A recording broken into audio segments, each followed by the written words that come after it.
A maid in Singapore teaches us to never, ever eat food prepared by a maid. And then we take a look at a haunted hotel where the ghost of a woman and her child continue to haunt it to this day. But this isn't just any ghost story. This ghost causes NBA teams to lose. Today on Dead Rabbit Radio.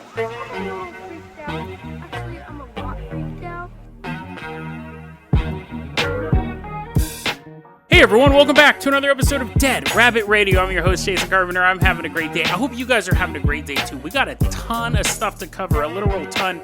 So let's go ahead and get started here by giving a shout out to our newest Patreon supporter, James Magrum. James, everyone give a round of applause for James.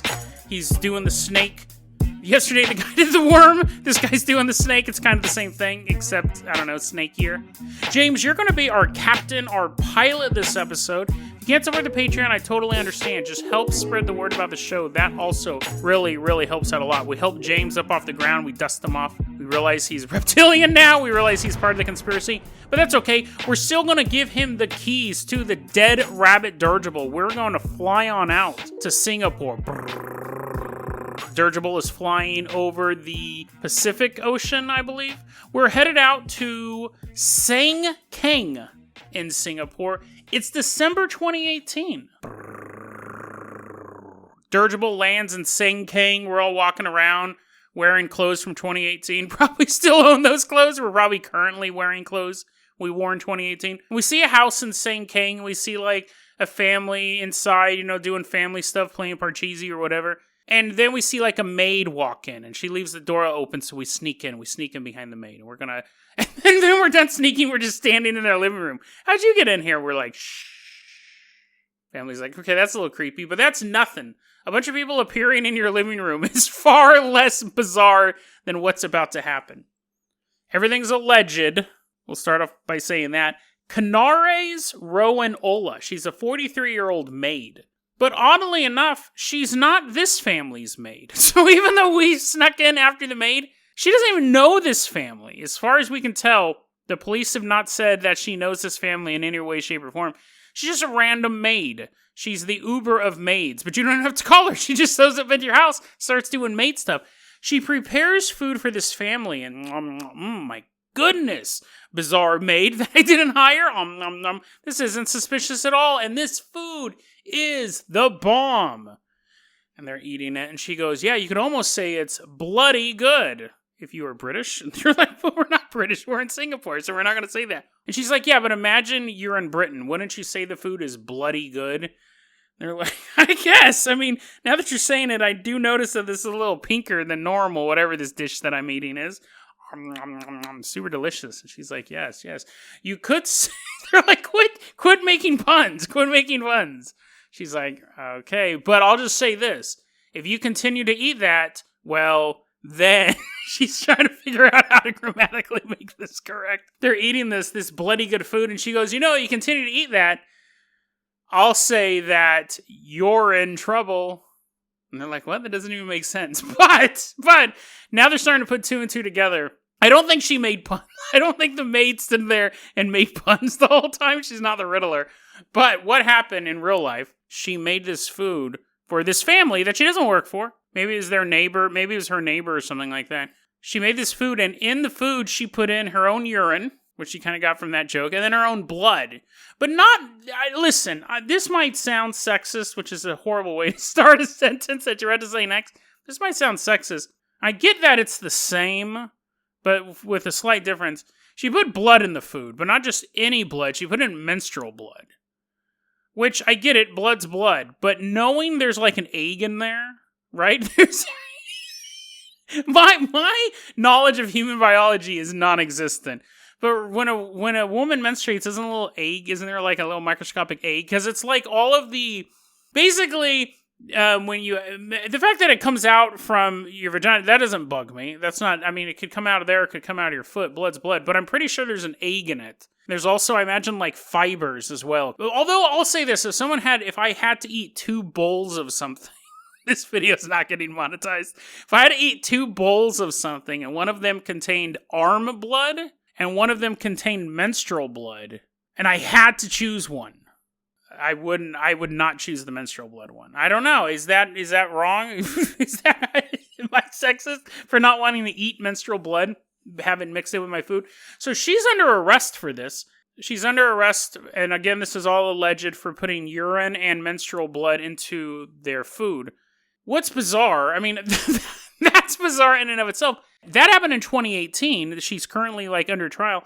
In January of this year, in 2020, another maid in another part of Singapore did the exact same thing. However, her name's Diana, she put it in the family that she worked for, which makes more sense. She put in her menstrual blood again, and her urine, and spit, as if that was the missing ingredient. She's like, aha, menstrual blood and urine, that's what that other maid did, and she got caught. However, I will spit in it as well. I will leave that telltale, slimy little loogie floating around. She did this in their water and rice, which would be soup. I don't know if these people ate it. Actually, let me scroll down on my notes. They ate it. That sentence was literally blocked at the bottom. They did eat their food. How did you not notice the rice and the water was pink? Who knows? But anyway, so apparently you have 2 people in Singapore. That makes it an epidemic. At this point. 2 different maids in Singapore are peeing and spitting. Well, only one of them spit, and putting menstrual blood in your food. So now that's my new stereotype. If someone's like, hey, my maid... I'm not going over to people's houses, and they're like these super mansions, and they got maids. But if anyone ever says, oh, my maid prepared this, I'm immediately going to overturn the table and say, how dare you? You want me to eat menstrual blood? And I walk out. Everyone's super shocked, but I saved them from eating a little bit of their maid.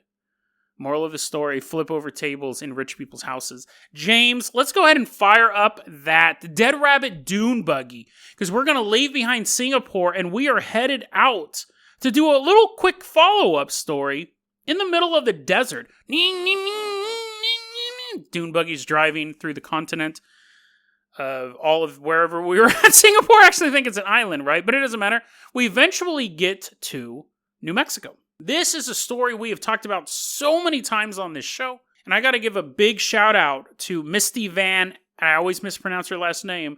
I pronounced it right once. Misty Van Appeldorn. No, Misty Van Appeldorn, I believe it is. I'll find out. She always emails me when I get it wrong. She broke this story. This is something that I'd been looking at off and on over about a year and a half. She sent me a crucial piece of information, so Misty, you're a total rock star. You guys remember the Sunspot Solar Observatory story? We covered it back when it was happening. Quick overview. Back on September 6, 2018, this observatory got shut down. There was Black Hawk helicopters. There were FBI agents there. Ton of conspiracy theories about it. People said that it saw an asteroid that was about to destroy the planet. Remember when that happened? All life on the planet was destroyed. Some people said it was spotted an alien spaceship that was about to show up and start taking over the planet. Remember when that happened? All the aliens took over. It's so funny because all these conspiracy... At the time, that week, people were like, oh my god, this is totally going to happen. All these observatories have been shut down around the world. They were scheduled maintenance. You had a bunch of observatories that were still there. You guys remember that panic, though? I always want to remind you guys of that. Because going forward, when we look at these new panic events, remember the stuff that didn't pan out, like Sunspot Solar Observatory. The world was supposed to end, all this bad stuff was going to happen. And then you had more reasonable things like Chinese infiltration of the facility. The story ended up being, and I remember I being very, very suspicious of it at the time. I've talked about this over the past year and a half when this happened, was that a janitor was caught downloading child sexual abuse material, child porn. And that's why the FBI was there. The observatory was shut down because of that investigation. And a lot of people kind of, no, there's a meteorite coming. We're going to be killed any day now. And obviously that didn't happen. And then the observatory opened back up. That was the story. And I've said this several times on the show. I was very suspicious of that story because it's a criminal case. How do we not know the name of the person who was arrested? I said that as recently. It might have been, it was a live stream. It wasn't the Thanksgiving one, but one before that I'll do Patreon exclusive live streams. But I might have even mentioned in an episode recently as well, where I'm saying, how come we don't know the name of this guy? If this is real, if that's the real story, how come we don't know the name of this guy? So Misty, the rock star, found his name. Joshua Lee Cope, 32-year-old man. Court documents totally explaining it. I think this case is closed. I think this case is totally closed. The court documents have been filed. This guy, Joshua Lee Cope, he's being charged with 1 count of distribution and 2 counts of possession of child sexual abuse material of under the age of 13. He was actually indicted back on July 2nd, 2020, so it took a while for them to get everything put together. Oh, and I should say this, he's walking free right now. He's on bond.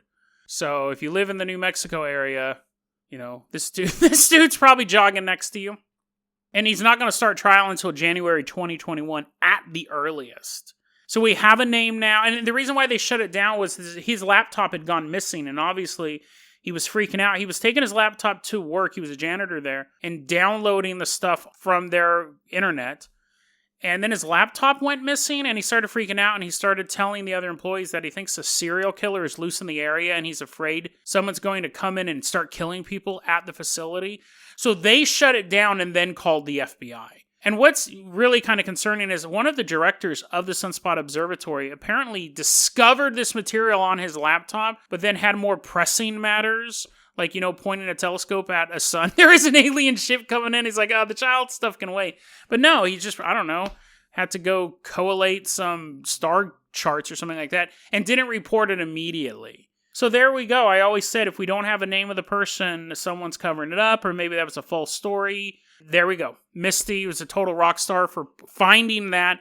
And in the show notes, you can see all the documents, the court documents, and everything like that. I also want to say this, too, since we're on the subject of telescopes. James, drive us now in that Dead Rabbit Dune buggy down to Puerto Rico. I was actually talking to Kristen Davidson about this, another listener of the show. Thank you very much, Kristen.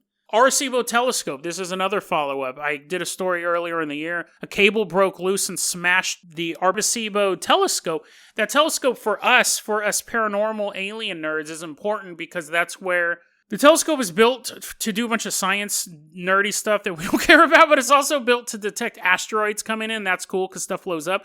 And it was used for SETI, the search for extraterrestrial intelligence. It was used to broadcast the Arecibo message, which is one of the very famous messages we've sent out into space. The Voyager discs is one of them, and then this one kind of showed a little map of our solar system and a bit of our DNA. It was like this digital beam, digital coded information that we shot out of the Arecibo telescope. It's very, very popular in the paranormal alien community. It's also in the movie Contact. No one cares about that. It's also in the movie The Losers. You guys should watch The Losers, dude. That movie's dope. That movie's really, really good. It had Chris Evans and Jeffrey Dean Morgan, and I think Zoe Saldana, and it was based on a DC comic book. It's really good. It's totally slept on. If you want a good action movie, watch The Losers. But the Losers has nothing to do with the Arecibo telescope. A quick update to that. We did a story where a cable smashed open that thing, and they didn't know how the cable snapped. I remember saying maybe aliens did it. Just putting on our conspiracy caps. There was some sort of conspiracy saying maybe they're smashing it so we didn't get any information. You know, it's funny because I'm poo-pooing the sunspot thing, and I'm like, but this one... But, you know, we're just having fun putting on our conspiracy cap for that one. A cable smashed that dish, and scientists were like, we don't know if we can fix this, but I'm sure we can. You know, we don't have a lot of funding to begin with, but we'll figure something out. It's done. The Arecibo telescope's completely destroyed at this point. Just a couple weeks ago, I guess, one of the main cables, as they were inspecting it, and they're like, we could probably figure this out. One of the main cables snapped and completely smashed the telescope. And they can't even get near it to see what they can do to fix it now. And again, though, with the main, they're like, we didn't expect it. It was one of the big support systems for this. It shouldn't have broke. It's still mysterious how the first one broke. This one's mysterious how this one broke. But it's done. At this point, they're saying there's no way they can fix it. It's the area that's already battered by hurricanes. It's surprising that it lasted as long as it did. And then we have these 2 mysterious cable snaps in a couple months. But that sucks because that is kind of a mainstay of... And it sucks, obviously, you know, for science and all that stuff. But for us, it sucks because it is a kind of iconic symbol of extraterrestrial contact. So, yeah, unfortunately, everyone...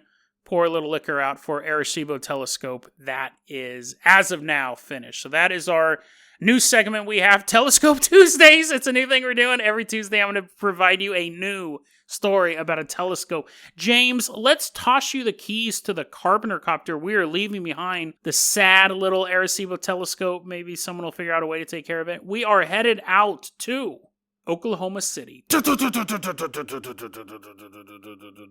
James, I want you to land that Carpenter copter right in front of the Skirvin Hilton Hotel. We're knocking over a bunch of valets, crushing cars and stuff like that. We all jump out, we laugh at the wreckage we've caused, and we blame it on James, and as the cops are arresting him, we're like, thanks for supporting the Patreon. He'll figure a way out. We walk into the Skirvin Hotel.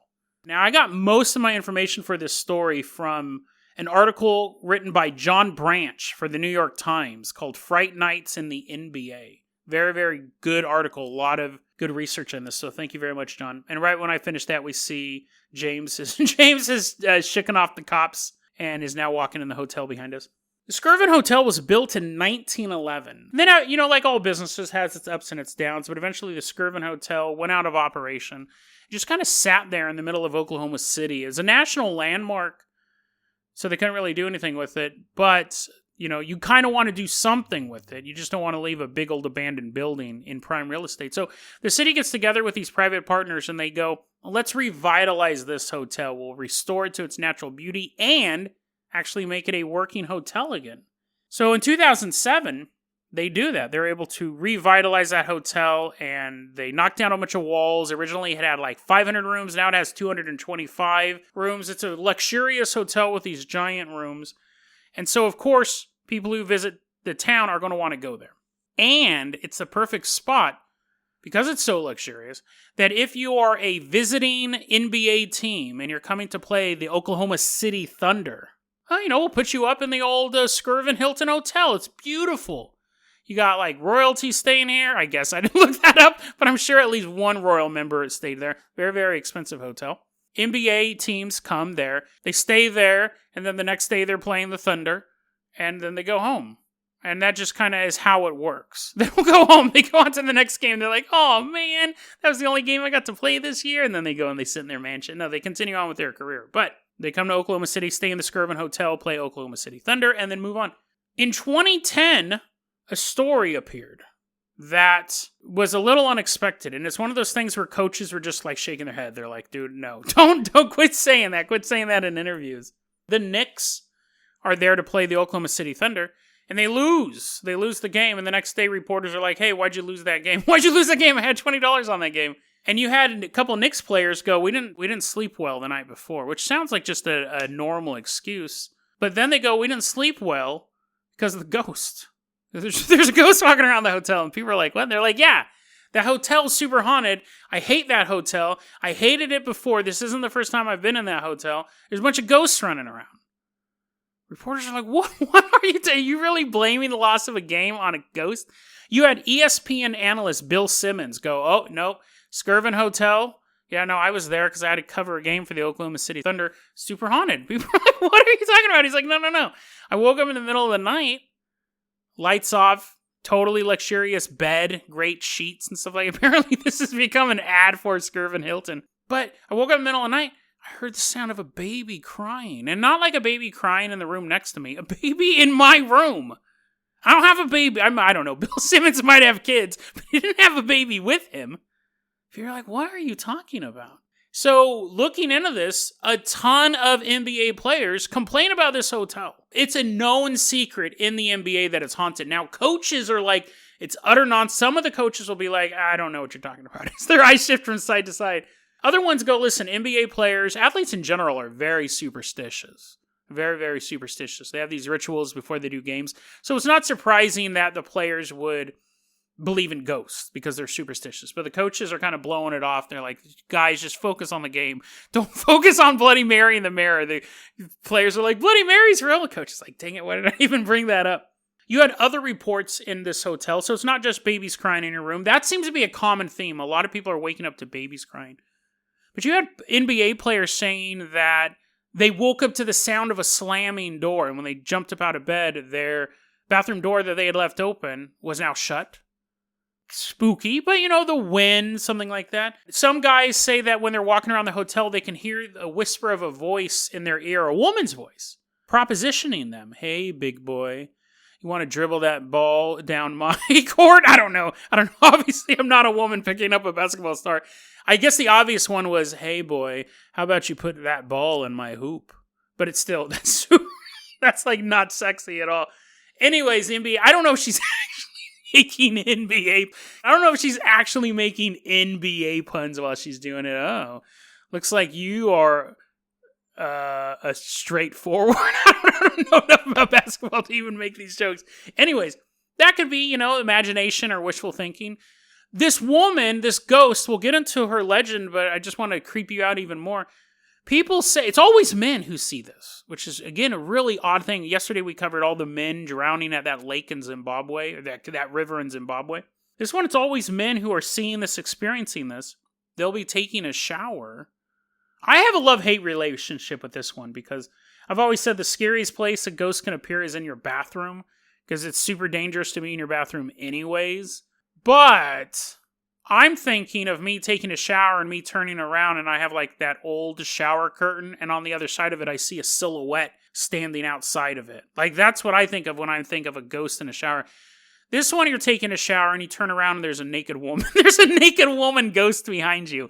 So I gotta say, like, yes, ghosts in the shower are super terrifying, but if I was taking a shower and there was like a silhouette outside my shower curtain, immediately I'd be like, oh! But then if like the drapes, the curtain moves aside and the super sexy ghost gets in, I'm gonna be a little more relieved at that point. I'm like, oh. But probably not. It's still an undead wraith in your bathroom. It's just a hot one.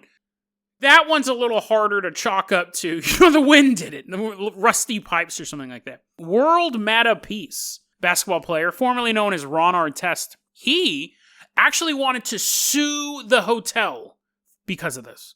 Because he said he was sexually assaulted. I wasn't able to find details on it, but apparently he actually tried to sue them. He was so outraged by whatever this ghost woman did to him that he tried to sue the hotel. So that's interesting. What all this means really is, this is fascinating because we rarely see ghostly events have this sort of impact. Oklahoma City Thunder has the second most winningest records for home games in the entire league. In the entire league.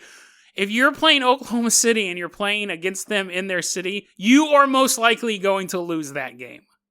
So the fact that this place is haunted, and that is where they are putting up the NBA teams from out of town, that's hilarious because it's actually probably helping them win. You don't get a good night's sleep. And even if you do get a good night's sleep, the guy next to you, the guy in the room next to you, didn't get a good night's sleep, doesn't want to take a shower, super smelly the rest of the day. You got babies crying, you're hearing stuff in your ear. That is perfect. That's the funniest tactic. And I'm surprised that more people don't try. I'm surprised more teams aren't trying to find haunted locations and then like really trying to anger the ghosts. They're like, hey, Michael Jordan, go down there and like summon a goat monster. It's like, what? What are you talking about? I don't even play for the NBA. They're like, yeah, that's why it's perfect. If you get killed by the goat monster, then, you're a legend. But he's like, wait, what? No. Just go down and say Bloody Mary in the mirror 3 times. I'm not going to do that. But you would get someone else. You get some new guy who really wants to play basketball and be like, we'll put you on the team. But first, you give him a Summoning Goat Monsters for Dummies book. Go down to the basement of this hotel. So we have a real life effect on the sport of basketball. And it's funny if you're actually betting, I've been researching gambling addictions a lot recently. We'll talk about that in a future episode. But if you're betting on teams, you almost always want to bet for the Oklahoma City Thunder if they're playing. Don't gamble. I'm not giving you advice. This is a sure bet from Dead Rabbit Radio. Don't gamble. It appears that it can really mess you up. But if you are going to gamble, always bet on Oklahoma City at their home games because it's most likely the other team got spooked out. Now, we have a bunch of stuff to cover. I don't have a lot of time to do it, but I want to go into the legend of this story. And that's, again, where John Branch did an amazing job putting this all together. You have this woman ghost. She's whispering in your ear. She wants to dribble your ball. You have a baby crying in your room. Sometimes there's an image of a woman pushing a baby carriage through the hotel. Why are these two things so connected? This is the story. A long time ago, we're talking like pre-1930, the hotel was only about 10 stories high. Now it's 14. When it was 10 stories high, the 10th story was known as a den of vice. You'd have gambling up there and things like that. And you had a young housekeeper named Effie. And she had an affair with the hotel's owner, the hotel's founder, W.B. Skirvin. Classic story. She gets pregnant. He wants to cover it up, so he says, go live on the 10th floor in this little hotel room. I'll provide for everything. But she's basically a prisoner. She's trapped up there. And even after she gives birth to her child, she's still not allowed to leave. She's not allowed to leave, so eventually this takes a toll on her, so she jumps out of her window holding her baby and dies in the front of the hotel. This is the most common ghost story you hear. Effie is a nickname that people have given her, but the most common story you hear is that one. And the New York Times looked into this and they go, we could never find a record of anyone named Effie, but it turns out that was just a nickname. But they go, we've never come across anyone who jumped out of the hotel with their baby and died. You even had a local historian, Steve Lackmeyer, he's a reporter for the Oklahoman. He said, we looked into this. I wrote a book about the Skirvin. We looked into this. It's a really well-known story in town. There is no record of this happening. And he goes, back then it was a small town. That would have made huge news. There's no proof of a housekeeper jumping out with a baby and dying in front of the hotel. The earliest reference, John Branch was able to track this down, the earliest reference of this being written down, this story, comes from the mid-90s on a Haunted Places website. So it may have been a local story that was going around that only particular, like, you know, you may have a bridge in your area that's kind of spooky, but if you move 5 miles out of that area, nobody knows of the story. This must have been a super local legend because there's no books written about it long ago. But in the mid-1990s, there was a haunted, like a ghost research website, and New York Times tracked down the guy who wrote that. His name is Jason Gammon, who currently has a ghostly website. Jason Gammon said, this is what the story I heard. Like, he goes, yeah, I posted it online back in the 1990s. This was how I heard of the story. He goes, we used to hang out. There was like a parking garage near this hotel. At this point, it was abandoned. He said, we used to hang out. It would have been like in the 70s, the 80s. And they befriended an elderly security guard there. And he told us the story about a woman named Julia who was in room 832. And she, with her baby, fell out of her room, fell out of the window, landed in front of the hotel and died. So that was the story Jason Gammon told, but there has never been a room 832. That room's never existed. The most rooms that hotel ever had was 500 rooms. Now there's 14 floors, but it has only had up to 500 rooms that they've now turned into 225. So we're basically at a dead end with the legend, because that story just isn't true. It is probably a bit of truth in there, but it could also just be an old man making up stuff to impress a bunch of kids, right? That's the most likely thing. It could be that the story is partially true, but he just got the number wrong, and maybe there wasn't a baby involved, because again, you think that would be in the news. You don't think some just elderly guy would be like, I am the true guardian of the knowledge of Oklahoma City, and he has this staff. Welcome to my repository. You know, people did have newspapers back in the 1930s, and this would have been a story. It's super salacious. This is a fascinating story because I believe this ghost is real, but has an unknown origin. I believe these incidents of the baby crying and the ghost woman are real for two reasons. One, you have a ton of witnesses to the activity. You have a ton of witnesses to the activity, and it kind of fits that only men are hearing it. Again, that is a detail that seems to make it stand out more than you go into a room, you feel a cold draft, anyone can feel the cold draft. I find that detail intriguing. Also the fact, and I've talked about this 100 times on the show, the hotel absolutely does not play this up at all. They don't talk about it. They instruct all of their employees. If anyone asks about the ghost, tell them you don't know what they're talking about. They have an official statement. We do not talk about the folklore of this hotel. That is extremely suspicious. They could easily cordon off a little room and say, this is Effie's room, and charge a little bit more. And then on Halloween, charge people to go through on ghost tours. And even though it's a luxurious hotel, you'd have people paying extra money just to stay in Effie's room. No, they want no extra money. The ghost does not exist. As far as the management of the hotel is concerned, it is not real. That makes me think it's real. Because almost every other company would be like, yes, this is a haunted sewage treatment plant. And on Halloween, we open it up and we make an extra $1,000. I think it's real. I think this is a real ghost activity. We don't know the legend. We don't know where she came from. We have to, based on the evidence, we would assume that it is a mother and her child. But it almost seems like a mother ghost who, even though she has a kid, is still looking for a little something special on the side.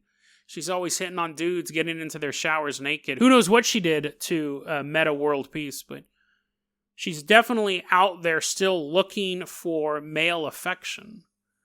Bizarre story. It's a creepy story, just as a standard ghost story. It's more than just, a ghost walking down the hallway. We have a very active spirit. We have management denying it exists, while multi-millionaires in front of cameras are saying that place is haunted. Again, it's not just people off the street going, I went and saw an orb. You have people whose mental and physical abilities are worth millions of dollars, and even more money is being bet on them every day, and they're coming forward and being like, there's a dead baby in my room. I don't like playing this team. All of this takes it to a level above just orbs floating down a hallway. The ghost that exists at this hotel is actually costing people money.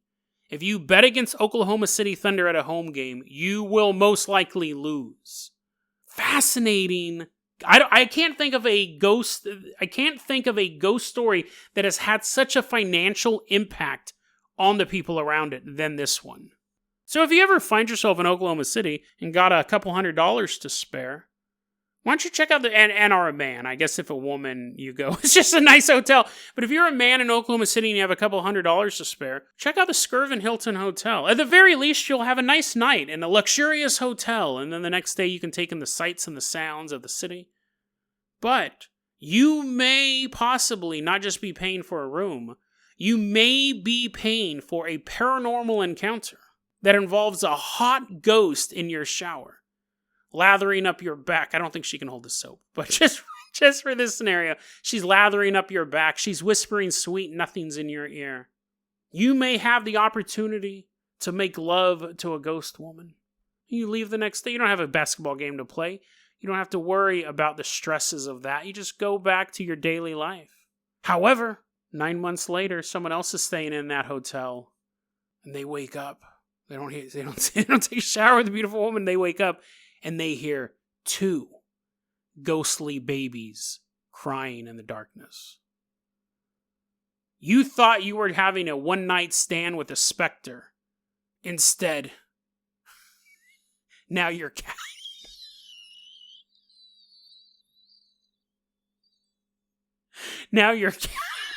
Now you're Casper's dad. It probably would have been funnier if I had gotten it out. And I know I made a Casper joke last week, but what are you going to do? deadrabbitradio@gmail.com is going to be our email address. Casper is not a baby. Casper, I imagine, was like 10 or 12. And he didn't cry like a baby. But anyways, you guys get it. deadrabbitradio@gmail.com is going to be our email address. You can also hit us up at facebook.com/deadrabbitradio. Twitter is @deadrabbitradio. Dead Rabbit Radio is the daily paranormal, conspiracy, and true crime podcast. You don't have to listen to it every day. I'm glad you listened to it today. Have a great one, guys.